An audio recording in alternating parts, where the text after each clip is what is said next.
BTTH Disciple Cashback System Chapter 401 to 410 अध्याय 401 do grandmaster की सफलता। अपनी मेरिडियन के लगातार फटने और मरम्मत के कारण होने वाले भयानक दर्द के बावजूद, जिसने लगभग ज़ियाओयान की दृष्टि को काला कर दिया था, वह महसूस कर सकता था कि उसकी मेरिडियन चौड़ी और सख्त हो रही है। इसने उसे दृढ़ रहने के लिए प्रोत्साहित किया, क्योंकि वह जानता था कि इससे उसे बहुत लाभ होगा। एक बार जब ये छोटी मेरिडियन पूरी तरह से खुल गई, तो निस्संदेह डू ऊर्जा को नियंत्रित करने की उसकी क्षमता में सुधार होगा, जिससे उसकी गति में बहुत वृद्धि होगी। युद्ध में अपनी ऊर्जा को हाथ हिलाने की तरह आसानी से निर्देशित करने में सक्षम होने से उसे काफी लाभ होगा।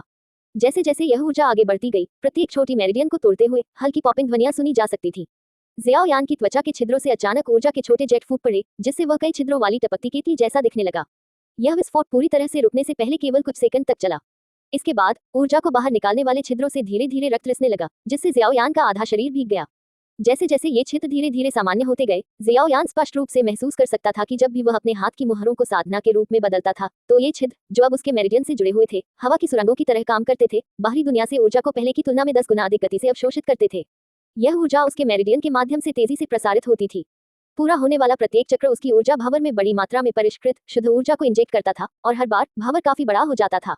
मूल रूप से भावर केवल 3/4 तरल ऊर्जा से भरा था, लेकिन अब तरल ने भावर की क्षमता का 90% से अधिक भर दिया था, जो पूरी तरह से पूर्ण डू मास्टर चरण की दहलीज के करीब पहुंच गया था। जैसे जैसे समय बीतता गया, एक हल्की चमक धीरे धीरे ज़ियाओयान के शरीर को घेरती गई, जिससे एक डू ऊर्जा परिधान जैसी परत बन गई। कमरे के एक कोने में याओ लाओ द्वारा परिष्कृत की गई आखिरी गोली अभी अभी पूरी हुई थी। ज़ियाओयान को देखते हुए याओ लाओ ने खुद से कहा, सौभाग्य से ज़ियाओयान, तुम्हारी नींव मजबूत है। अन्यथा अपनी ताकत बढ़ाने के लिए जल्दी जल्दी गोलियां खाने से तुम्हारी डू ऊर्जा अस्थिर हो जाती, जिससे तुम्हारी आधारभूत क्षमताएं प्रभावित होती। अब ये सब तुम्हारे अपने प्रयासों पर निर्भर है। इस समय ज़ियाओयान अपने आसपास की चीजों से बेखबर था, उसका पूरा ध्यान अपने भीतर लगभग बहते ऊर्जा भावर पर था। उसके शरीर के अंदर भावर धीरे धीरे घूम रहा था, जिसके अंदर की तरल ऊर्जा एक जलाशय की तरह थी जो बहने वाली थी, मानो वह किसी भी क्षण भावर से बाहर निकल सकती थी। ज़ियाओयान ने एक सेकंड के लिए भी आराम करने की हिम्मत नहीं की, बहते भावर को ध्यान से देख रहा था।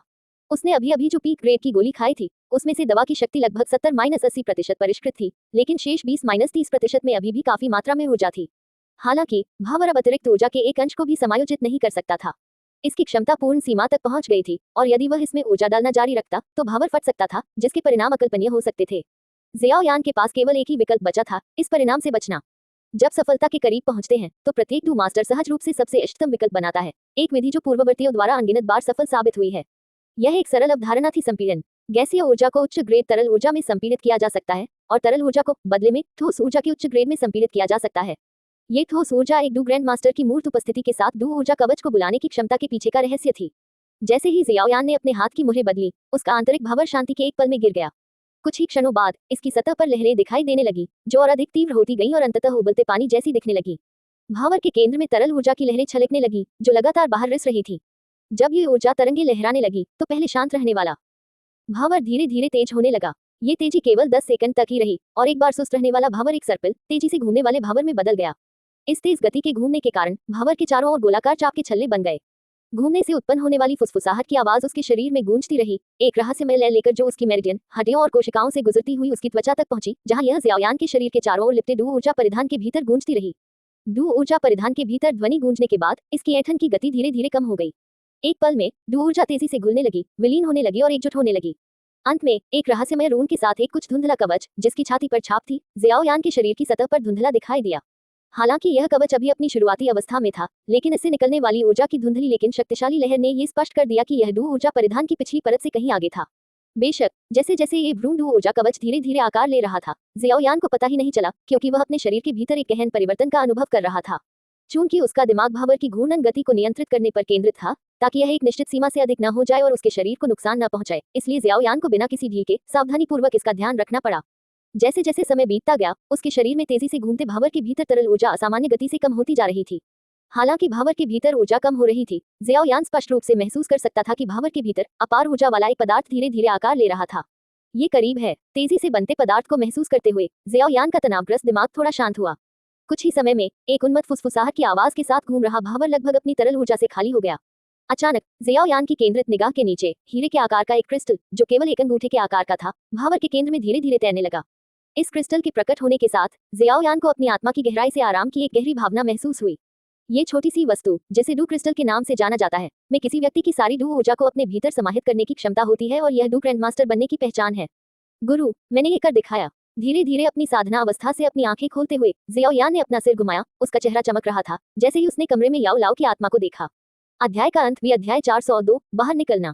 अच्छा, जियाओयान अब इस द्वंद्वयुद्ध के लिए आश्वस्त महसूस कर रहा है। जियाओयान की वर्तमान स्थिति को देखते हुए याओ लाओ की आंखों में संतुष्टि की झलक दिखाई दी।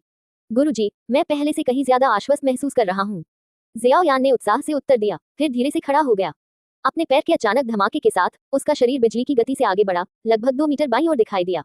उसकी मुट्ठी, जिसमें एक शक्तिशाली ऊर्जा थी जो किसी की सांस रोक सकती थी, उसके सामने एक विशाल स्तंभ में जोरदार तरीके से जा टकराए।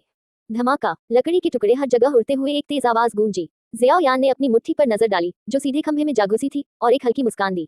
उसने धीरे से अपना हाथ वापस खींच लिया जिससे खंभे में एक छेद और कई गहरी दरारें पड़ गईं। अपनी उंगलियों को थोड़ा मोड़ते हुए जियाओयान की उंगलियों के सिरे पर एक हल्की लाल चमक आ गई। कुछ ही क्षणों बाद अपनी उंगली के हल्के से झटके से लाल ऊर्जा तीर की तरह बाहर निकली, मेज पर रखे फूलदान से टकराए और उसे टुकड़ों में तोड़ दिया। बाहरी रूप से डू ऊर्जा को मुक्त करना। टूटे हुए फूलदान को देखकर जियाओयान को खुशी की लहर महसूस हुई। डू ग्रैंडमास्टर के स्तर पर डू ऊर्जा को आखिरकार शरीर के बाहर छोड़ा जा सकता था, अब वह सीमित या प्रतिबंधित नहीं थी। जियाओयान, ये छोटा कमरा अब आपकी परीक्षा नहीं ले सकता। अगर आप अभ्यास करना चाहते हैं तो बाहर जाएं, याओ लाओ ने मुस्कुराते हुए कहा। आप सही कह रहे हैं, जियाओ यान ने जवाब दिया, फिर खिड़की से बाहर देखा, आश्चर्य में रुक गया। फिर से अंधेरा हो गया था, रात एक बार फिर से स्पष्ट रूप से गिर गई थी। फिर से रात कैसे हो गई? जियाओयान ने बड़बड़ाया, अगर आप थोड़ी देर से आगे बढ़ते तो आप आज के द्वंद्व से चूक जाते। भोर होने में केवल 2 घंटे बचे हैं, याओ लाओ ने समझाया, तो इस सफलता में लगभग पूरा दिन और रात लग गई। बेहतर होगा कि मैं तुरंत निकल जाऊं और रास्ते में अपनी ताकत का इस्तेमाल करूं। जियाओयान ने सोचा, चलो चलते हैं, उम्मीद है सब ठीक हो जाएगा। एक हल्की आह भरते हुए याओ लाओ ने काली कड़ाही उठाई और जियाओयान की उंगली पर काली अंगूठी में वापस चला गया। इस बीच जियाओयान ने धीरे धीरे अपना चेहरा मास्क उतार दिया और उसे अपनी स्टोरेज रिंग में रख दिया। इस पल से उसे अब यान शियू के छत नाम के नीचे छिपने की जरूरत नहीं थी। उसने अपना नाइट सूट भी उतार दिया और उसकी जगह सुनहरे पैटर्न से सजी एक तन फिटिंग काली पोशाक पहन ली। इसके बाद उसने खुद को तरोताजा करने के लिए अपने चेहरे पर कुछ ठंडा पानी छिड़का। भोर होने से 2 घंटे पहले जियाओयान बहुत अधिक ध्यान आकर्षित करने से बचना चाहता था, इसलिए वह खिड़की से सराय से बाहर निकल गया। इस समय जियामा साम्राज्य की राजधानी की सड़कें अभी भी सुनसान थीं और अधिकांश लोग अभी भी गहरी नींद में थे। जियाओयान बिना किसी जल्दबाजी के सड़कों पर चलता हुआ और अंततः विशाल शहर के द्वार से बाहर निकल गया। कुछ ही देर में उसने खुद को राजधानी के बाहर एक ऊंची ढलान पर पाया, जहां से वह दूर से एक ऊंची बर्फ सफेद पर्वत चोटी को देख सकता था। ये ठीक रहेगा, मैं यहाँ युनलैंड संप्रदाय से कुछ ही मील की दूरी पर हूँ। मैं पहले अपनी डू ग्रैंडमास्टर शक्ति का अभ्यस्त हो जाऊंगा, फिर नालन यानरान से मिलूंगा, उसने खुद से कहा। अपना दाहिना हाथ आगे बढ़ाते हुए उसकी स्टोरेज रिंग चमक उठी और एक विशाल काला रूलर जो खुद जियाओयान जितना लंबा था, एक चमक के साथ प्रकट हुआ।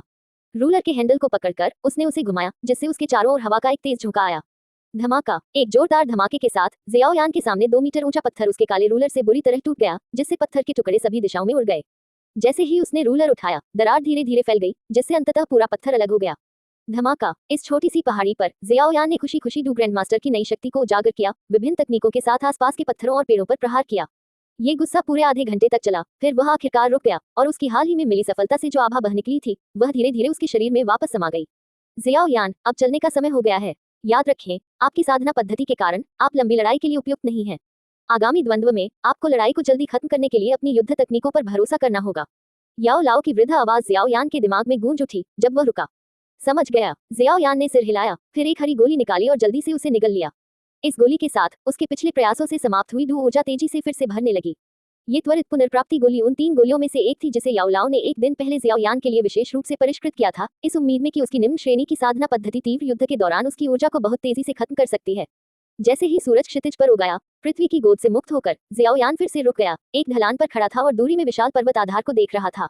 वहां समतल घास के मैदान में एक विशाल सैन्य शिविर फैला हुआ था। सफेद तंबुओं की पंक्तियों के बीच से वह सैनिकों को अभ्यास करते हुए स्पष्ट रूप से देख सकता था। जैसा कि वे कहते हैं, जियामा शाही परिवार ने युनलैंड पर्वत के तल पर एक कुलीन सेना तैनात की है। सिर हिलाते हुए जियाओयान पहाड़ के तल की ओर जाने वाली मुख्य सड़क का अनुसरण करते हुए ढलान से नीचे उतरा। हालांकि सैन्य शिविर पर कड़ी सुरक्षा थी, लेकिन सैनिकों ने पहाड़ पर चढ़ने वालों को परेशान नहीं किया। जियाओयान बिना किसी परेशानी के आगे बढ़ गया। पहाड़ के तल तक पहुंचने के रास्ते पर उसे ड्यूटी पर मौजूद सैनिकों की केवल आकस्मिक झलक ही मिली। जैसे जैसे दोनों तरफ हरियाली दिखने लगी, सैनिकों के प्रशिक्षण की आवाजें धीरे धीरे कम होती गईं। आगे देखते हुए जियाओयान ने खुद को एक प्राचीन पत्थर की सीढ़ी के सामने पाया जो उसकी दृष्टि की सीमा तक फैली हुई थी, जैसे स्वर्ग का रास्ता हो। पहाड़ की तलहटी में खड़े होकर जियाओयान ने अपना सिर उठाया। उसकी नजर पत्थर की सीढ़ियों पर टिकी हुई थी जो संभवतः अनगिनत युगों से वहां खड़ी थी। अपनी आंखें बंद करते हुए उसे सीढ़ियों के दूर छोर से तलवार की गुनगुनाहट जैसी एक हल्की तीखी आवाज सुनाई दी। यह आवाज जंगल में धीरे धीरे गूंज रही थी, जैसे घंटी बज रही हो, जिसने उसका मन मोह लिया। आत्मा एक लंबे मौन के बाद जियाओयान ने अपनी आंखें खोली, धीरे से भारी जुबान शासक को उसकी पीठ पर थपथपाया और दृढ़ता से थोड़ा नम पत्थर की सीढ़ियों पर कदम रखा। जैसे ही उसका पैर पड़ा, जियाओयान को अपनी आत्मा से भार हटता हुआ महसूस हुआ, जैसे कि उसने अभी अभी हवा की एक सांस बाहर निकाली हो जो 3 साल से उसके भीतर दबी हुई थी। नालन यानरान, मैं जियाओयान आ गया हूँ। 3 साल पहले तुमने जियाओ परिवार को जो शर्मिंदगी पहुंचाई थी, मैं आज तुम्हें उसका दोगुना भुगतान करवाऊंगा। अपने दिल में एक धीमी गड़गड़ाहट के साथ जियाओयान ने अपने पैरों को स्थिर रूप से एक एक कदम प्राचीन पत्थर की सीढ़ी पर रखना जारी रखा। अध्याय का अंत। अध्याय 403। तैयारी। यूनान संप्रदाय के पीछे 9 रंग की घाटी में एक सुंदर प्राचीन छोटी इमारत के अंदर यून एक पतली सफेद धुंधली पोशाक पहने हुए, थोड़े उलझे हुए बालों के साथ गूहे की पतली गर्दन के चारों ओर अपनी बाहें लपेटती है और धीरे से कहती है, पति, आज जियो परिवार के युवा के साथ यानरान के द्वंद्व का दिन है। क्या हमें जाकर नहीं देखना चाहिए? अपनी प्रेमिका से निकलने वाली मीठी खुशबू को सूंघते हुए गूहे ने संतोष के भाव से अपना सिर हिलाया और कहा, ये युवा पीढ़ी के बीच का मामला है। अगर हम बुजुर्गों के रूप में जाते हैं तो दूसरे सोच सकते हैं कि यूनान संप्रदाय उन पर दबाव बनाने के लिए हमारी शक्ति का उपयोग कर रहा है। हालांकि हमें उस आत्मा इकाई पर थोड़ा ध्यान देना चाहिए जिसे जियो परिवार का लड़का अपने साथ लेकर चलता है। एक आत्मा इकाई जियो परिवार के लड़के का पीछा कर रही है। यून ने आश्चर्यचकित होकर पूछा, इस आत्मा इकाई की ताकत क्या है? क्या ये गुप्त रूप से यानरान के खिलाफ जियो परिवार के लड़के की मदद कर सकता है? वह आत्मा इकाई एक बूढ़ा आदमी है। जहां तक उसकी ताकत की बात है, वह अधिकतम निम्न स्तरीय पूर्वज शक्ति का ही उपयोग कर सकता है। लेकिन जैसा कि मैं देखता हूँ, वह तब तक हस्तक्षेप नहीं करेगा जब तक कि जियो परिवार के लड़के को वास्तव में गंभीर संकट का सामना न करना पड़े। गूहे ने समझाया। नहीं, ऐसा नहीं होगा। यदि वह आत्मा इकाई जियो परिवार के लड़के के साथ रहती है और यदि वह द्वंद्वयुद्ध से किसी चोट या अन्य कारण से द्वेष रखता है, तो वह यानरान को नुकसान पहुंचाने का अवसर पा सकता है और हम समय रहते इसे रोक नहीं पाएंगे। गूहे की व्याख्या सुनने के बाद यून ने तत्काल कहा, तुम बिल्कुल सही हो यूनर, मैं बहुत लापरवाह हो रहा था। यून के विश्लेषण पर विचार करते हुए गूहे को अपराध बोध की थोड़ी पीड़ा महसूस हुई। हालांकि यह बहुत कम संभावना थी कि याओ लाओ हस्तक्षेप करेगा, लेकिन किसी को भी बेकाबू पर भरोसा नहीं करना चाहिए। हालांकि याओ लाओ के जियाओयान के घेरे में रहने के कारण गूहे वहां आकर याओ लाओ से जियाओयान को अस्थायी रूप से छोड़ने की मांग नहीं कर सकता था। अगर वह ऐसा करता तो याओ लाओ और जियाओयान दोनों ही द्वंद्व पर ध्यान केंद्रित करने में बहुत भयभीत हो जाते। मुझे समझ आ गया। कुछ सोचने के बाद गूहे आखिरकार सही समाधान लेकर आया। पति, आपने क्या सोचा? गूहे को देखते हुए यून की आंखें प्रत्याशा से भरी हुई थी। उसकी निगाह के नीचे गूहे ने अचानक एक शुद्ध सफेद आंतरिक कवच बनाया। कवच बढ़िया मुलायम सामग्री से बना था और स्पष्ट रूप से महिलाओं के लिए डिजाइन किया गया था। पति, क्या आप यह आंतरिक कवच यानरान को देने की योजना बना रहे हैं? ये जानते हुए कि गूहे के पास अक्सर रहस्यमय खजाने होते थे, यून ने अनुमान लगाया, इस आंतरिक कवच में प्रभावशाली रक्षात्मक शक्ति होनी चाहिए, है ना? हाँ, इस आंतरिक कवच में असाधारण रूप से मजबूत रक्षात्मक शक्ति नहीं है, केवल डुवेनेरिक स्तर से नीचे के किसी व्यक्ति के 3 हमलों का सामना करने के लिए पर्याप्त है। हालांकि इसकी एक अनूठी विशेषता है, यदि पहनने वाले पर डुकिंग स्तर से नीचे के किसी व्यक्ति द्वारा हमला किया जाता है तो ये सक्रिय नहीं होगा। लेकिन अगर डुकिंग से अधिक डू सम्राट या यहाँ तक कि डू पूर्वज स्तर तक पहुंचने वाला कोई बल हमला करता है तो एक मोटी सफेद ऊर्जा परत तुरंत पहनने वाले के पूरे शरीर को ढाल देगी। गूहे ने सफेद आंतरिक कवच को पकड़ते हुए धैर्यपूर्वक समझाया, इस सफेद कवच का इतना शानदार प्रभाव है, इसके साथ जियो परिवार के लड़के के साथ रहने वाली आत्मा यानरान को नुकसान नहीं पहुंचा पाएगी। गूहे द्वारा आंतरिक कवच के बारे में स्पष्टीकरण सुनकर यून को आखिरकार राहत महसूस हुई कि द्वंद्वयुद्ध में नालान यानरान का सामना जियोयान से होने वाला है। ठीक है, अब जब हमारे पास एक समाधान है, यूनर, इस आंतरिक कवच को यानरान के पास ले जाओ। देर हो रही है और उसे अपने रास्ते पर जाना चाहिए। चूंकि यह महिलाओं के लिए डिजाइन किया गया एक टाइट फिटिंग कवच था, इसलिए गूहे के लिए इसे खुद नालान यानरान को देना स्वाभाविक रूप से अनुचित था। यून इस कार्य के लिए एकदम सही विकल्प था। गूहे द्वारा उसे सौंपे गए कवच को रखने के बाद यून ने अपने कपड़े बदले और तेजी से कमरे से बाहर निकल गई। तब तक नालान यानरान पहले से ही छोटी सी इमारत के बाहर चुपचाप इंतजार कर रही थी। मास्टर की पत्नी यून को बाहर आते देख नालान यानरान ने सम्मानपूर्वक सिर झुकाया। यानरान, मेरे साथ आओ। यून ने इशारा किया और नलन यानरान को छोटी सी इमारत के मुख्य हॉल में ले गया। मार्शल आंटी, मेरा मालिक कहाँ है? चारों ओर देखते हुए नलन यानरान को गूहे की आकृति नहीं दिखी, इसलिए उसने उत्सुकता से पूछा। तुम्हारा मालिक शायद अभी तक नहीं उठा है। यून ने नलन यानरान के सवाल का लापरवाही से जवाब दिया। बिना देर किए उसने गूहे द्वारा दिया गया सफेद आंतरिक कवच निकाल लिया। यानरान, तुम जल्द ही जियाओ परिवार के लड़के से द्वंद्व युद्ध करोगी। यह आंतरिक कवच लो और इसे पहन लो, यून ने शांति से कहा। यह आंतरिक कवच। यून द्वारा सौंपे गए आंतरिक कवच की शैली को देखकर नलन यानरान के गाल थोड़े लाल हो गए। हालांकि उसका चेहरा सामान्य होने से पहले उसकी शर्मिंदगी बस कुछ ही पलों तक रही। मार्शल आंटी, क्या यह आंतरिक कवच मेरी सुरक्षा के लिए है? आपको चिंता करने की कोई जरूरत नहीं है। मैं पहले से ही डू किंग स्तर पर हूँ और अगर जियाओयान डू ग्रैंड मास्टर के स्तर तक पहुंच सकता है तो ये पहले से ही प्रभावशाली है। आज का द्वंद्व बिल्कुल भी चुनौती नहीं है, नालन यानरान ने बहुत आत्मविश्वास के साथ कहा। उसका रवैया 3 साल पहले से काफी अलग था। नालन यानरान की बातें सुनकर यून ने जियाओयान के साथ डू पूर्वज स्तर की आत्मा इकाई का उल्लेख नहीं करने का फैसला किया और इसके बजाय परेशान होने का नाटक करते हुए कहा, चाहे ये सुरक्षा के लिए हो या नहीं, यह आपकी मार्शल आंटी की ओर से एक उपहार है। क्या आपको लगता है कि यह पर्याप्त नहीं है? इस पर नालन यानरान थोड़ा घबरा गई और जल्दी से बोली, नहीं, मार्शल आंटी, कृपया गलत मत समझिए। मैं आपके द्वारा दिए गए उपहार को कैसे नापसंद कर सकता हूँ? अगर आपको ये नापसंद नहीं है तो जल्दी से इसे पहन लें।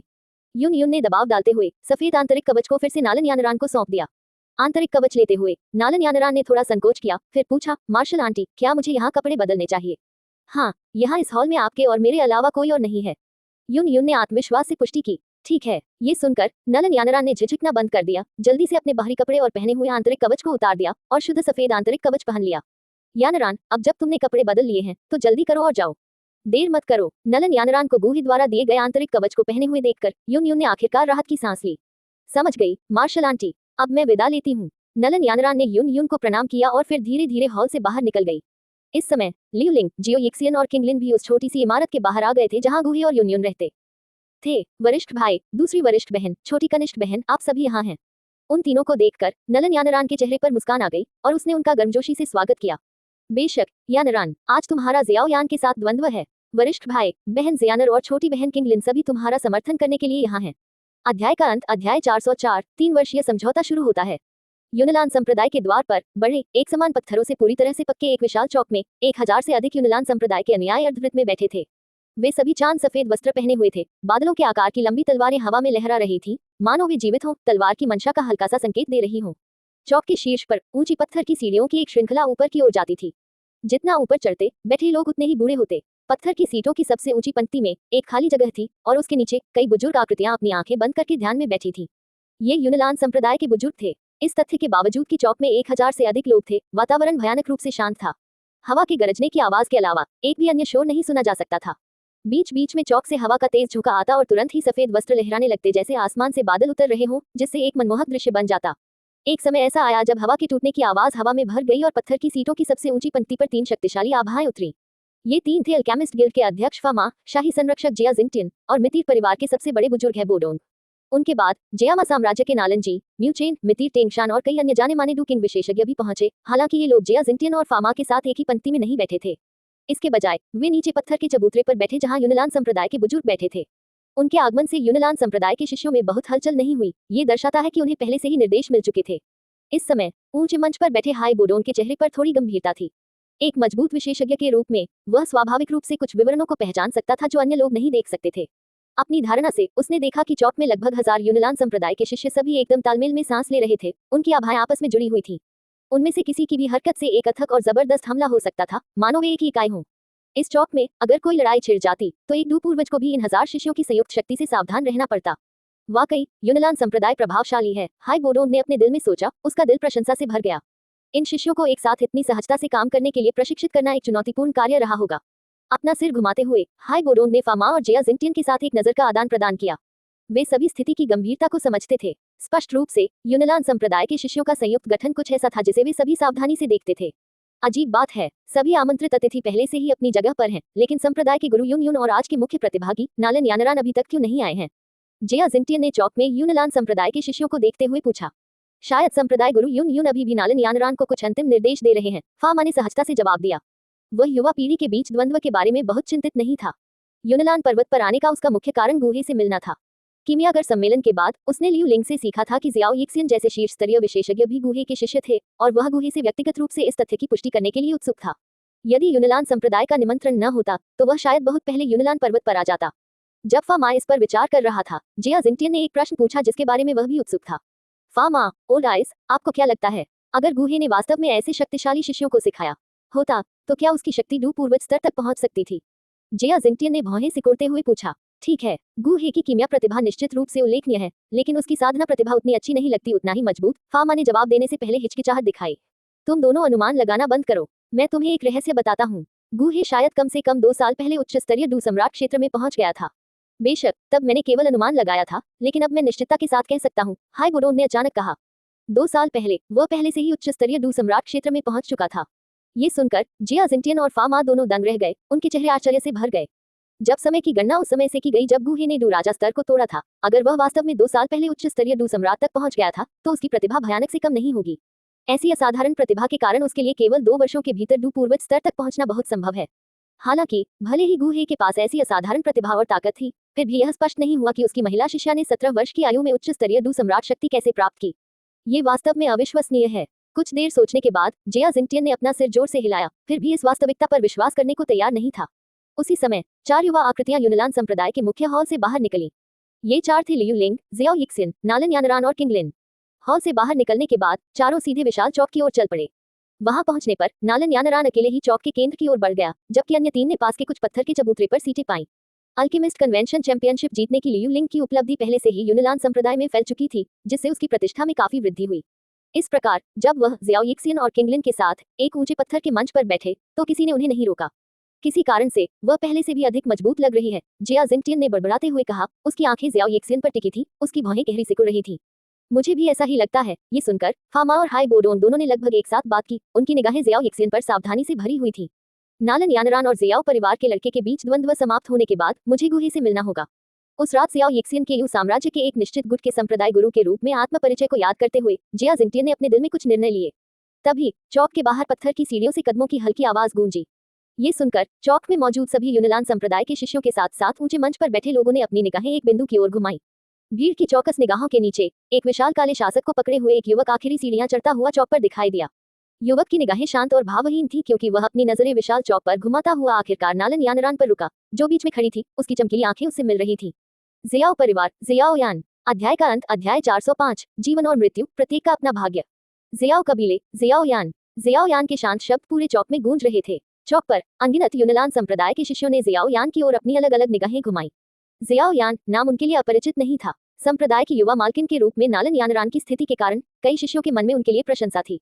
फिर भी जियाओ यान, जिसकी एक बार नालन यानरान से सगाई हुई थी, ईर्ष्या का लक्ष्य था। वे अक्सर उसे एक गिरते हुए कबीले के एक नीच युवक, एक हंस के पीछे वासना करने वाले मेढक के रूप में मजाक उड़ाते थे। हालांकि आज जियाओ यान यूनलान संप्रदाय के हजारों मजबूत गठन के बीच शांत खड़ा था। कई तेज तर्रार शिष्यों को हल्की बेचैनी महसूस हुई। ये शांत और स्थिर व्यवहार जियाओ कबीले के बेकार बेटे की अफवाह जैसा कुछ नहीं था। नालन यानरान की चमकीली आंखें चौक के किनारे खड़े दुबले पतले व्यक्ति पर टिकी हुई थी। उसकी नजर उसके चेहरे पर टिकी हुई थी, जहां उसे 3 साल पहले के युवक के निशान दिखाई दे रहे थे। फिर भी वर्तमान जियाओ यान में अब उन दिनों की युवा तीक्ष्णता और लापरवाही नहीं थी। इसके बजाय उसके चारों ओर एक गहरी संयमिता थी। 3 साल पहले की घटनाओं को याद करते हुए अपने दादा नालन जी की सलाह के साथ नालन यानरान को अचानक लगा कि शायद उन दोनों के बीच एक सभ्य बातचीत हो सकती है। हालांकि द्वंद्व समाप्त होने तक सब कुछ इंतजार करना होगा। नालन कबीले, नालन यानरान। नालन यानरान चौक के बीच में सीधी खड़ी थी। उसका स्वर भी उतना ही शांत था, लेकिन आत्मविश्वास की एक स्पष्ट हवा के साथ। इस समय ऊंचे मंच पर फामा की बूढ़ी आंखों में भावनाओं की लहरें दिखाई दे रही थी। वह काला शासक बहुत परिचित लग रहा है। यान जियाओ, जियाओ यान, क्या वे एक ही व्यक्ति हो सकते हैं? फामा ने मन ही मन सोचा। आज का ये द्वंद्व यूनलान संप्रदाय अपनी प्रतिष्ठा और जमीन दोनों खो सकता है। यह महसूस करने के बाद कि जियाओ यान वास्तव में यान जियाओ था, फामा ने अपने बगल में बैठे 2 लोगों से आत्मविश्वास से कहा। उसे अच्छी तरह याद था कि जियाओ यान ने उस रात क्या ताकत दिखाई थी जब उसने अल्केमिस्ट एसोसिएशन के गोदाम में घुसपैठ की थी, निश्चित रूप से डुकिंग के स्तर पर। ओह फामा, ऐसा लगता है कि आप इस जियाओ कबीले के लड़के को बहुत सम्मान देते हैं। फामा के शब्दों को सुनकर जिया जिंगटियान और हाई बोडोन ने उत्सुकता से एक दूसरे को देखा। तुम जल्दी ही समझ जाओगे, यह जियाओ यान बिल्कुल भी सरल नहीं है, फामा ने बिना कोई स्पष्टीकरण दिए चिढ़ाते हुए कहा। हे फामा, तुम बूढ़े लोमड़ी, हमेशा हमें लटका कर रखते हो। लेकिन मुझे कहना होगा, यह जियाओ यान अफवाहों में बताए गए बेकार व्यक्ति की तरह नहीं लगता। युवा पीढ़ी में ऐसा संयम और स्वभाव दुर्लभ है। शायद केवल लियू लिंग ही उससे बेहतर है। जिया जिंगटियान ने बुदबुदाया। उसकी आंखें लियू लिंग की ओर मुड़ गईं।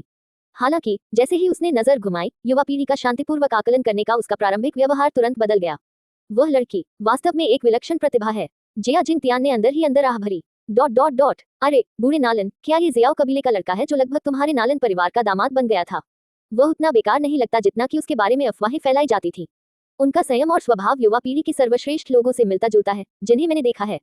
यूनलान संप्रदाय के बुजुर्गों की पंक्ति के नीचे म्यू चेन ने नालन जी की ओर हल्की सी उपहासपूर्ण मुस्कान के साथ देखा। उनके चेहरे पर एक तरह का पागलपन था। म्यू चेन के लिए एक पूर्व छोड़े गए दामाद को अब एक प्रतिभाशाली व्यक्ति की आभा दिखाते देखना मनोरंजक था। हालांकि उन्हें उम्मीद नहीं थी कि नालन जी को इस बात का इतना पछतावा होगा कि उनका दिल टूट जाएगा, लेकिन उन्होंने कल्पना की कि उनमें थोड़ी निराशा जरूर होगी। वास्तव में पिछले 3 सालों में जियो कबीले का लड़का बहुत बदल गया है, नालन जी ने शांत स्वर में जवाब दिया, जिसमें निराशा का कोई संकेत नहीं था। उनका व्यवहार पूरी तरह से एक बुजुर्ग जैसा था जो अपने जूनियर की प्रशंसा कर रहा था। तुम धूर्त बूढ़े लोमड़ी हो, ऐसे समय में भी दिखावा कर रहे हो। म्यू चेन ने ठंडी हंसी के साथ खुद से सोचा, लेकिन कुछ और कहने से बचते हुए अपनी नजर वापस चौक की ओर घुमा ली। उस समय म्यू चेन और नालन जी के ऊपर बैठा एक सफेद वस्त्रधारी बुजुर्ग अचानक खड़ा हो गया। तुम जियाओ कबीले से जियाओ यान हो? बुजुर्ग ने जियाओ यान की ओर देखा और धीरे से बोला, मैं यून लेंग हूँ, यूनलान संप्रदाय का ग्रैंड एल्डर। जियाओ यान के जवाब देने से पहले बुजुर्ग ने आगे कहा, संप्रदाय नेता के निर्देशानुसार मैं आज तुम्हारे और नालन यानरान के बीच होने वाले द्वंद्व की अध्यक्षता करूंगा। ये द्वंद्व एक दोस्ताना आदान प्रदान के लिए है और इसका अंत होना चाहिए। जीवन और मृत्यु प्रत्येक अपने भाग्य के लिए, एक नर्म आवाज ने अचानक युनलेंग के शब्दों को बाधित किया। ये सुनकर सभी की नजरें काले शासक वाले युवा की ओर मुड़ गईं। भीड़ में अलग अलग भाव थे। किसी ने भी उम्मीद नहीं की थी कि जियाओ यान जीवन और मृत्यु प्रत्येक अपने भाग्य के लिए जैसा दृढ़ संकल्प से कुछ कहेगा। क्या ये जियाओ कबीले का लड़का बहुत घमंडी हो रहा है? ये युनलान संप्रदाय है। अगर नालन यानरान को कुछ हो गया तो क्या उसे लगता है कि वह यहाँ से जिंदा निकल सकता है? जिया जिंगतियान ने अपना सिर हिलाया। आह भरते हुए, युवा लोग बहुत ज्यादा कठोर होते हैं और टूट जाते हैं। और जिया, तुम पहले ही कह चुकी हो, युवा लोग अक्सर आवेग में आकर ऐसी बातें कहते हैं, ये सामान्य बात है। इसके अलावा सिर्फ इसलिए कि वह ऐसा कहता है इसका मतलब यह नहीं है कि वह पूरी तरह से विचारहीन है। फामा ने जियाओ यान के लिए अपनी प्रशंसा दिखाते हुए उसकी दाढ़ी को सहलाया। यह जियाओ यान बहुत ज्यादा अहंकारी है। अभी कुछ दिन पहले ही जूनियर सिस्टर ने कहा था कि वह द्वंद्व युद्ध के दौरान उसे बहुत बुरी तरह हारने से बचाने के लिए उसके साथ नरमी से पेश आएगी और उसे कुछ मुआवजा देने की भी योजना बनाई थी। उसका वर्तमान व्यवहार वास्तव में उसके अच्छे इरादों को बर्बाद कर देता है। ऊंचे पत्थर के मंच पर बैठे लियूलिंग ने निराशा में भौहें सिकोड़ ली। तो यह जियाओ यान दयालुता की सराहना करना नहीं जानता। अगर मुझे पता होता कि यह इस तरह होगा तो मुझे रास्ते में ही उससे निपटना चाहिए था और उसे युनलान संप्रदाय तक पहुंचने या यानरान को देखने से रोकना चाहिए था। कम से कम उसे ऐसे शब्द कहने का मौका तो नहीं मिलता। लेकिन अब यानरान को खुद ही इसे संभालने दो। लियूलिंग के बोलने के बाद जियाओ यिक्सियन ने नाराज होकर अपने विचार जोड़े। अपने बड़े भाई और बड़ी बहन की बातें सुनकर किंगलिन चुप रही। हालांकि अंदर ही अंदर जियाओ यान के प्रति उसकी भावनाएं खट्टी हो गईं।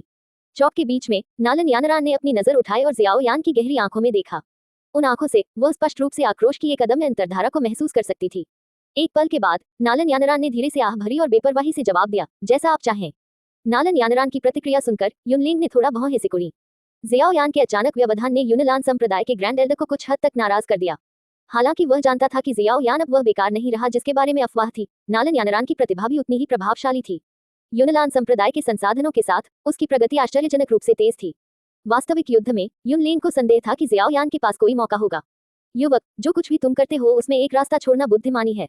लेकिन चूंकि यह तुम्हारी मांग है तो ऐसा ही हो। जीवन और मृत्यु प्रत्येक का अपना भाग्य है। युनलिंग ने अपना हाथ हिलाया और उदासीनता से बोला। अध्याय का अंत। अध्याय 406। तुम और मैं दोनों युवा हैं। हे, हर चीज में पीछे हटने की गुंजाइश छोड़ो। युनलिंग के शब्दों को सुनकर जियाओ यान ने मन ही मन उपहास किया, सहमति का कोई संकेत नहीं दिखाया। अगले ही पल जियाओ यान ने धीरे से अपनी पीठ पर काले रंग के रूलर के हैंडल को पकड़ लिया। अचानक खींचने से भारी जुबान रूलर खुल गया, जिससे दबाव वाली हवा का एक झोंका आया जो तिरछी जमीन की ओर इशारा कर रहा था। झोंके ने पत्थर की टाइलों से धूल उड़ा दी, जबकि हल्के सियान डूक्यू ने उसके शरीर को ढांक लिया। नालन यानरान पर अपनी नजर टिकाते हुए उसने जोश से कहा, 3 साल का वादा मैं सहमत होकर आया हूँ। आज हम अतीत की शिकायतों को सुलझा लें। तुमने मेरे जियाओ कबीले को जो अपमान दिया है उसे आज वापस करो। जियाओ यान से निकलने वाली आभा को देखकर नालन यानरान की आंखों में आश्चर्य का एक निशान दिखाई दिया। ये युवक, जो कभी जियाओ कबीले में उपहास और तिरस्कार का पात्र था, अब वास्तव में अलग लग रहा था। फिर भी जियाओ यान के गुस्से से भरे शब्दों के बावजूद नालन यानरान शांत रही। इस समय वह अब यह नहीं जानना चाहती थी कि उस समय कौन सही था या कौन गलत, नहीं उसे स्पष्टीकरण देने की आवश्यकता महसूस हुई। अगले ही पल नालन यानरान ने अप्रत्याशित रूप से उत्तर दिया, क्या तुम्हें इतना विश्वास है कि तुम आज अपने कबीले के तथाकथित अपमान को धो सकती हो?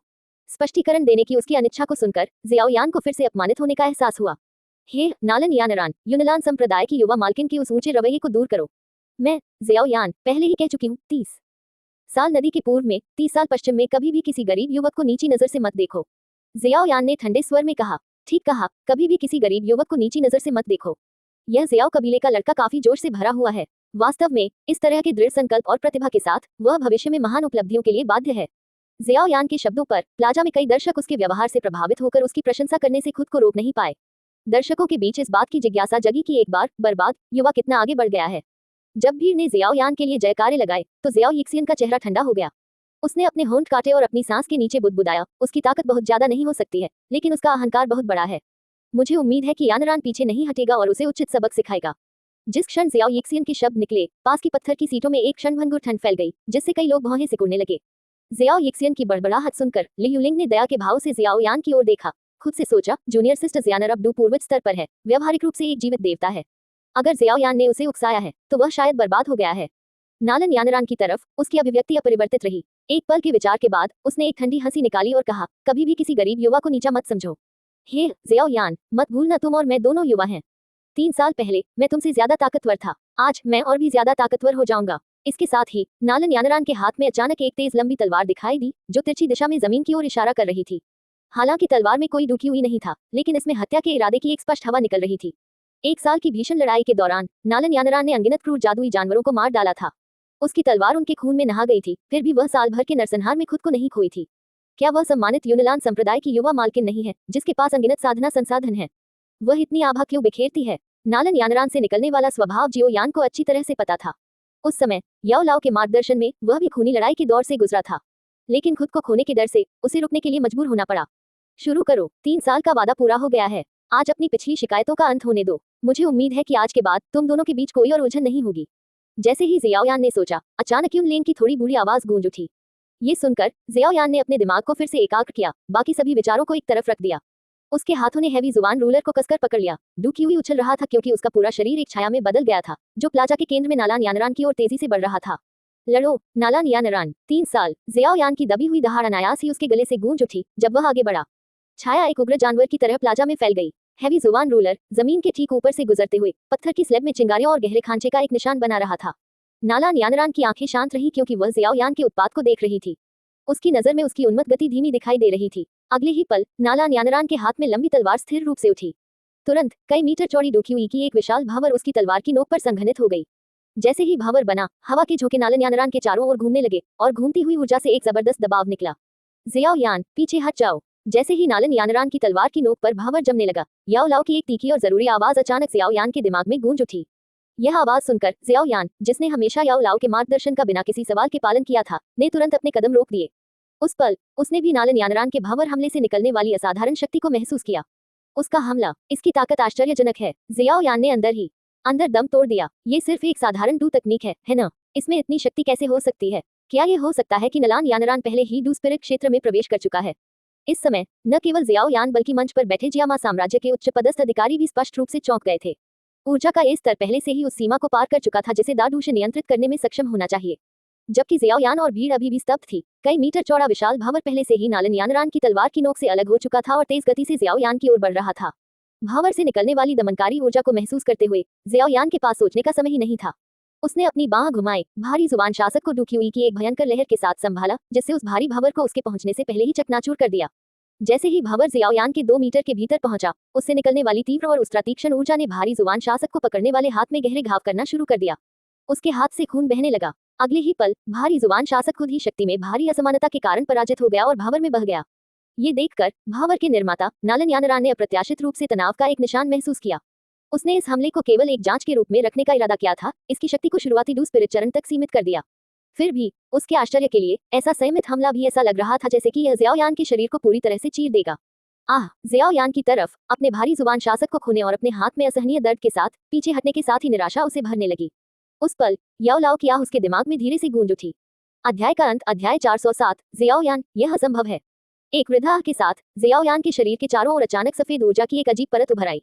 जब नालन यानरान का शक्तिशाली पवन भावर हमला इस ऊर्जा के संपर्क में आया तो यह आसानी से बिखर गया। जियाओयान अभी भी अपनी ताकत छिपा रहा है। अभी वह आभा शायद डूकिंग के स्तर तक पहुंच गई होगी। इतनी कम उम्र में डूकिंग की शक्ति प्राप्त करने के लिए इस युवक की भविष्य की क्षमता असीम है।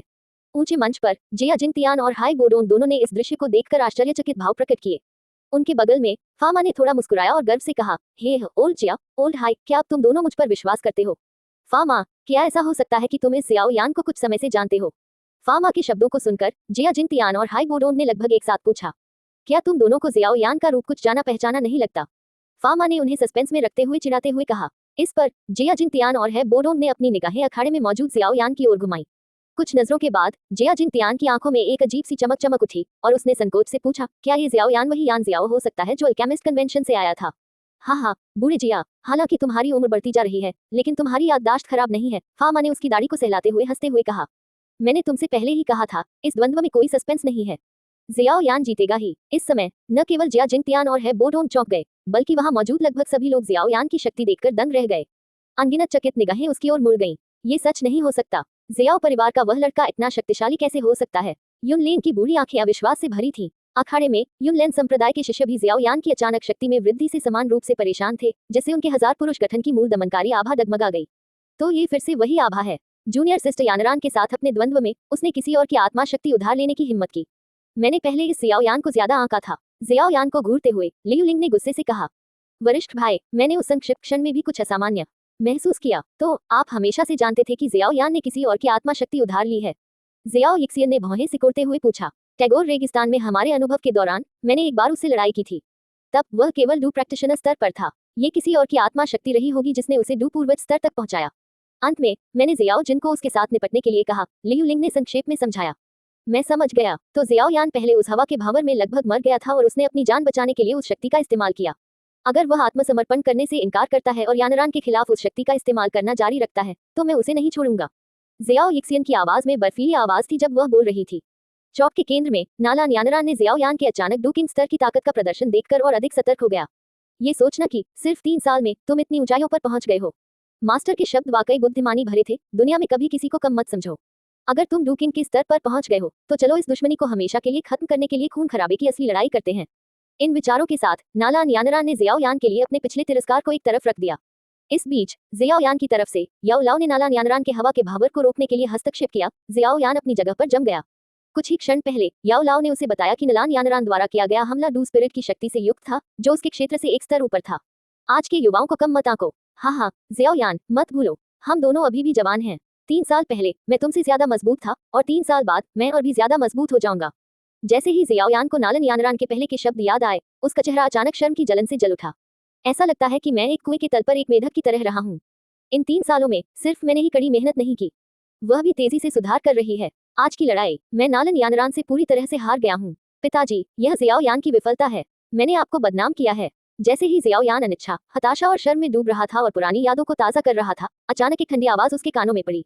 जियाओ यान, तुम प्रभावशाली हो, लेकिन अब चलो पीछे हटना और एक दूसरे की जांच करना बंद करें। अपनी असली ताकत बाहर लाओ और चलो इसे एक बार और हमेशा के लिए खत्म कर दें। ये ठंडी आवाज सुनकर जियाओ यान की कड़वी मुस्कान और गहरी हो गई। धीरे धीरे अपना सिर ऊपर उठाते हुए उसने आगे देखा। जैसे ही उसने हार स्वीकार करने के इरादे से अपना मुंह खोला, उसकी पुतलियां अचानक सिकुड़ गईं। उसकी आंखें सदमे से भर गईं, इतनी तीव्र कि मानो दुनिया बदल गई हो। जियाओ यान के विचार में नालन यानरान जमीन को पीछे छोड़ते हुए हवा में उठ गई थी। उसे और भी ज्यादा झटका तब लगा जब उसके पीछे 10 फीट से ज्यादा फैले ऊर्जा के विशाल नीले पंख फैल गए।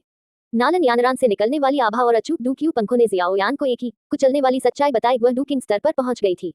यह असंभव है। जियाओ यान का शरीर कांप उठा, उसकी आत्मा लगभग ढह गई और वह विश्वास में चिल्लाया, यानरान, वह लड़की वास्तव में डूकिंग क्षेत्र में पहुंच गई है।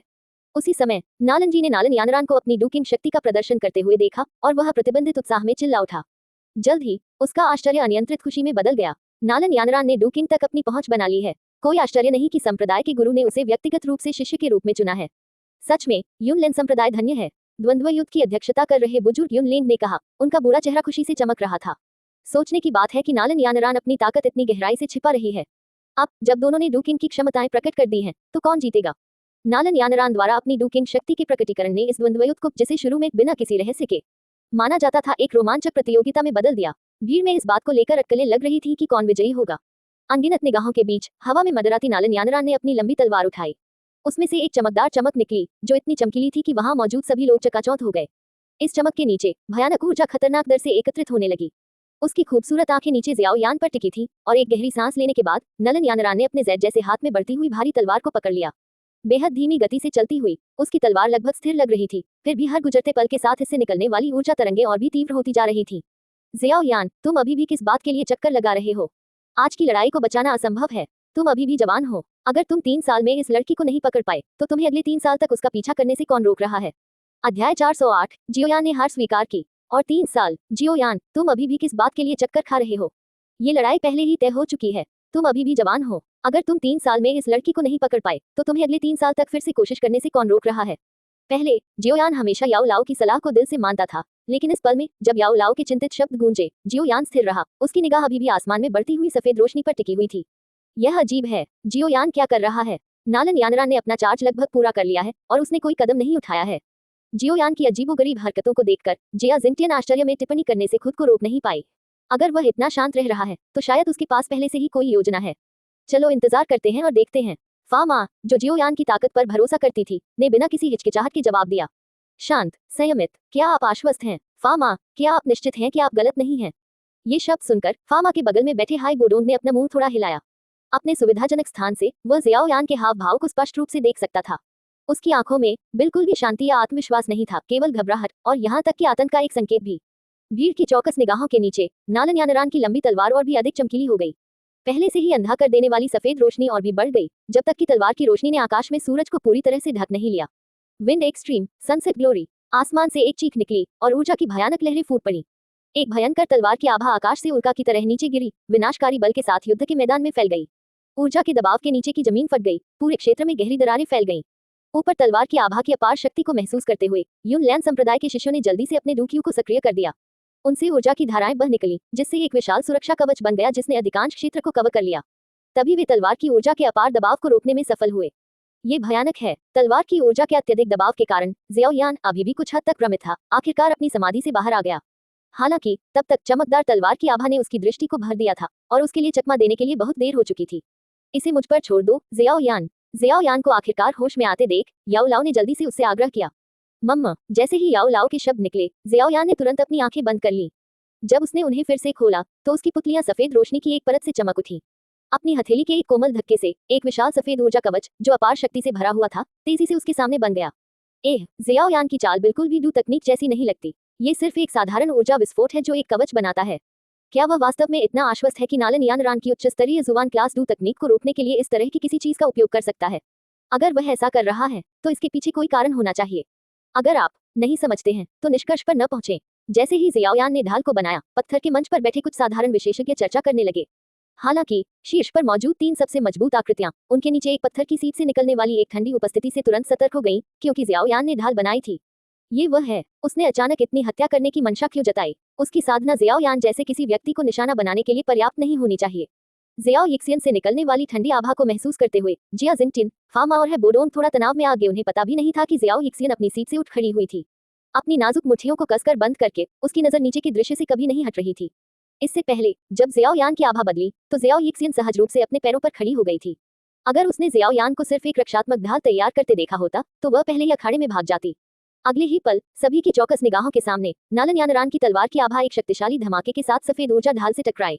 धमाका। जब तलवार की आभा ने ऊर्जा ढाल पर प्रहार किया तो विशाल चौक में एक गड़गड़ाहट की गर्जना हुई, जैसे कि एक वज्र देवता का क्रोध, जिससे लोगों के दिल डर से कांप उठे। भारी गर्जना के बाद भयानक ऊर्जाओं की टक्कर हुई। अखाड़े के ऊपर आसमान में अचानक हवा का एक झोंका आया जो भयंकर रूप से चीख रहा था। संपर्क के बिंदु पर शक्तिशाली ऊर्जा टक्कर से हवा भी विकृत और धुंधली हो गई थी। जब शोरगुल शांत हुआ तो अशांति के केंद्र में मौजूद युवक अभी भी वहीं खड़ा था। ऐसा लग रहा था कि उसे कोई नुकसान नहीं हुआ है। यहाँ तक कि उसने अपनी हथेली के सामने जो ढाल बनाई थी उसमें भी कोई नुकसान नहीं हुआ। आराम से एक ऊर्जा ढाल बनाना और फिर भी इतने शक्तिशाली हमले को रोकने में सक्षम होना, यह ज़ियाओ यान कोई साधारण डूवांग नहीं है। जिया जिंगटिन ने टिप्पणी की। बुजुर्ग, इस स्थिति को देखते हुए भले ही नालन यानरान की साधना अब डूवांग तक पहुंच गई है, फिर भी वह ज़ियाओ यान से हार सकती है। युनलेन के पीछे युनलैन संप्रदाय के एक बुजुर्ग ने कुछ चिंता के साथ कहा। वास्तव में, लेकिन इस स्थिति में हम नालन यानरान को जीतने में मदद नहीं कर सकते हैं और इतने सारे शक्तिशाली विशेषज्ञों की निगरानी में हमारे पास हस्तक्षेप करने की कोई जगह नहीं है। युनलेन ने असहाय होकर आह भरी। आकाश में ये देखकर कि उसका प्रहार ज़ियाओ यान की ढाल को नुकसान पहुंचाने में विफल रहा है, नालन यानरान की अभिव्यक्ति गंभीर हो गई। ऐसा लगता है कि मुझे अपने गुरु द्वारा सिखाई गई पृथ्वी स्तरीय उन्नत डू तकनीक का उपयोग करना होगा। आकाश विभाजन तलवार तकनीक। जैसे ही नालन यानरान ने मानसिक रूप से तकनीक का आह्वान किया, उसकी तलवार पर ऊर्जा का एक बड़ा उछाल इकट्ठा हो गया। उस पल नालन यानरान ने महसूस किया कि उसकी डूकी हुई तलवार में एक देखने योग्य दर से खींची जा रही है। पलक झपकते ही उसकी लगभग 30% डूकी हुई खत्म हो गई थी और हवा में आसपास की ऊर्जा में उतार चढ़ाव पहले से कहीं अधिक तीव्र हो गया था।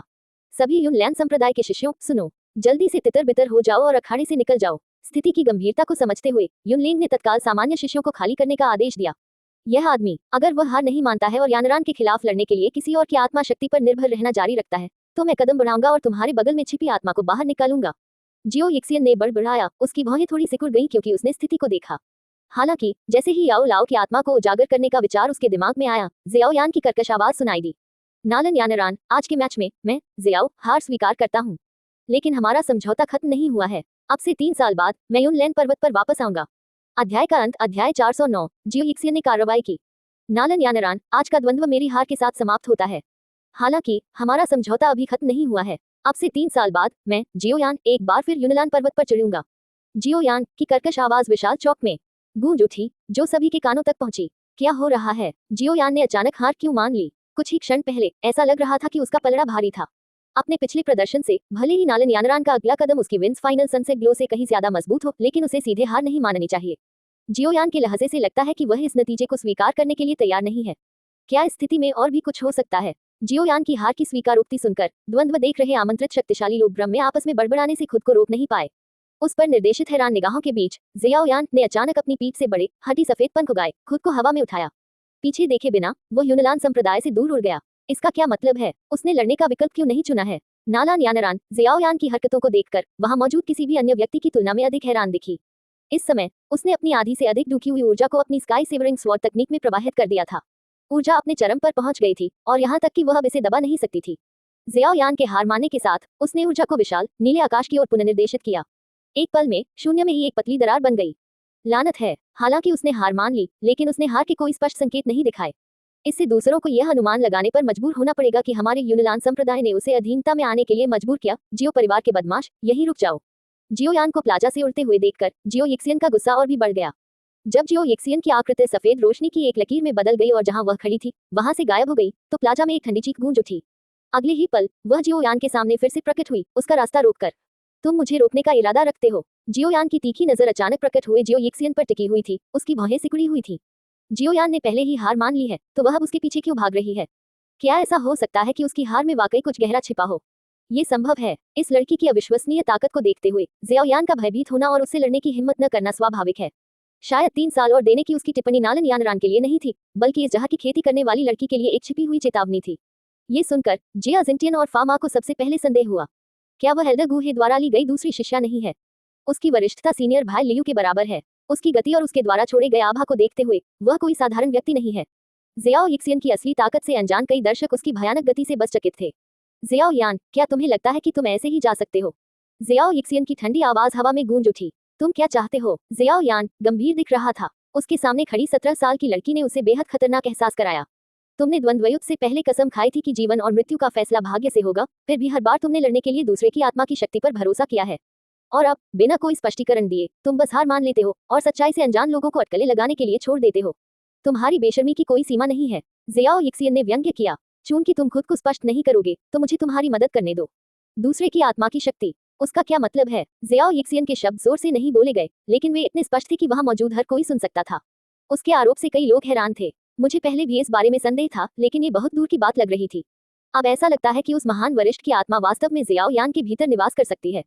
फामा की गहरी आंखें चमक उठी जब उसने जियाओयान की ओर उम्मीद भरी निगाहों से देखा। वह जियाओ यिक्सियन के शब्दों के पीछे के निहितार्थ को समझने वाला पहला व्यक्ति था। बाकी सभी लोग भ्रम और घबराहट से भरे रहे, जिसमें नालन यानरान भी शामिल था, जो अंदर ही अंदर आश्चर्य से सोच रहा था। बहन जियानर के शब्दों का क्या मतलब है? जियोयान ने किसकी आत्मा शक्ति उधार ली थी? इस समय अनगिनत चौकस निगाहों के नीचे इंटरसेप्टेड जियोयान ने गहरी जटिलता की अभिव्यक्ति की। जैसे ही वह स्पष्टीकरण देने वाला था, जियो यिक्सियन की हथेली ने अचानक ग्रेड 2 की हुई ऊर्जा की एक भयानक परत को विकीर्ण किया और सीधे जियोयान की छाती पर प्रहार किया। उसकी हथेली बिजली की तरह तेजी से हिली, लेकिन इससे पहले कि ज्यादातर लोग ये समझ पाते कि क्या हो रहा है, जियोयान ने तेजी से अपना हाथ उठाया और उसके हमले का सामना किया। बूम! जब जियोयान की हथेली जियो यिक्सियन की हथेली से टकराई, तो प्रभाव के बिंदु पर आसपास का स्थान टूटने लगा। ऊर्जा की एक शक्तिशाली शॉकवेव फूट पड़ी, जिसके भारी दबाव ने प्लाजा में यूनान संप्रदाय के कुछ साधारण शिष्यों को जमीन पर गिरने पर मजबूर कर दिया। दूसरी तरफ लियुलिंग ने आने वाली शॉकवेव से किंग लिन को बचाने के लिए जल्दी से सुरक्षात्मक ऊर्जा की परतें बनाई। जियाओयान और जियाओ यिक्सियन के बीच टकराव के कारण होने वाले भयानक ऊर्जा उतार चढ़ाव को देखकर जिया जिंगटियन, फामा और हेबोडोन पूरी तरह से सदमे में आ गए। उनके आकस्मिक आदान प्रदान की विशुद्ध विनाशकारी शक्ति और गति, ये दोनों निश्चित रूप से डूपूर्वज क्षेत्र में पहुंच गए होंगे। डूपूर्वज, ये लड़की गुहे की शिष्या है। अगर उसका शिष्य भी डूपूर्वज क्षेत्र में पहुंच गया है, तो अब गुहे का साधना स्तर क्या होगा? एक संप्रदाय में 2 डूपूर्वज विशेषज्ञ हैं। अकल्पनीय, मत भूलो, युनशान का जीवन काल अभी समाप्त नहीं हुआ है। अगर वह अभी भी जीवित है, तो इस बात की बहुत संभावना है कि वह डूपूर्वज क्षेत्र में भी प्रवेश कर सकता है। इसका मतलब है कि यूनान संप्रदाय के पास अब संभावित रूप से 3 डूपूर्वज शक्तियां हैं। ऊंचे मंच पर तीनों ने अपनी अटकलें खत्म करने के बाद बेचैनी के भाव दिखाए। जिया जिंगटियन विशेष रूप से बेहद परेशान दिख रहे थे। यूनान संप्रदाय जियामा साम्राज्य का एक संप्रदाय था और वह जियामा शाही परिवार का संरक्षक था। यूनान संप्रदाय के पास अब इतनी ताकत होने के कारण शाही परिवार की शक्ति उनकी नजर में बिल्कुल महत्वहीन होगी। सभी शिष्य तुरंत चौक खाली कर दें। ऊर्जा संघर्ष के बाद युनलेंग और अन्य यूनान संप्रदाय के बुजुर्गों ने जल्दी से शेष शिष्यों को निकालने का आयोजन किया। नालन जी, म्यूचेन और अन्य दर्शक भी अपनी पत्थर की सीटों से उठे और चौक के बाहर एक बांस के जंगल पर मंडराने लगे। यानरान, अभी के लिए अपनी दूरी बनाए रखें और जियान एक को इस मामले को संभालने दें। लियुलिंग किंग लिन को भव्य हॉल के पास एक बाहरी मंच की ओर ले जाते हुए नालन यानरान की ओर चिल्लाया, जो आकाश में हो रही घटनाओं को निःशब्द देख रहा था। अध्याय का अंत। अध्याय 410, जहर की धुंध की जेल। पाताल लोक की जहर की लौ प्रकट होती है। क्या भयानक जहर है दुखी हुई। जियाओ यिक्सियन की हथेली से टकराने के बाद जियाओयान ने अपने धीरे धीरे काले होते हाथ पर नजर डाली। उसकी अभिव्यक्ति बेहद गंभीर हो रही थी।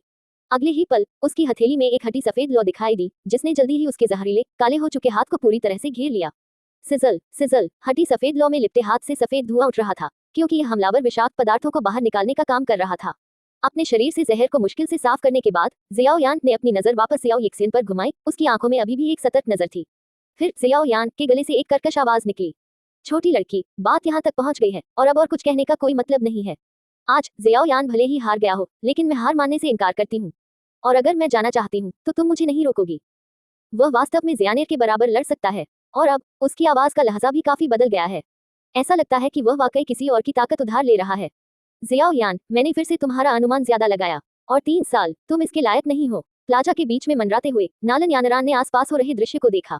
जियाओ यिक्सियन के शब्दों के पीछे के अर्थ को समझते हुए उसे निराशा और जियाओ यान के प्रति घृणा दोनों का एहसास हुआ। यानरान, वहां से निकल जाओ। लियू लिंग की बार बार की चीखें सुनकर नलन यानरान ने चुपचाप सिर हिलाया। उसने अपने नीले पंख फड़फड़ाए और सीधे उस ओर उड़ गई जहां लियू लिंग और किंग लिन इंतजार कर रहे थे।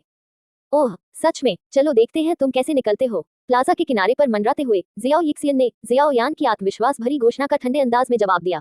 अपने नाजुक हाथ की हल्की मुट्ठियों से आसपास का 10 झांक स्थान हिंसक रूप से लहराने लगा। हवा मुड़ गई और विकृत हो गई, जिससे एक अदृश्य पिंजरा बन गया। जैसे जैसे जगह विकृत होती गई, बाहर के लोगों के लिए अंदर के क्षेत्र का दृश्य धुंधला होता गया।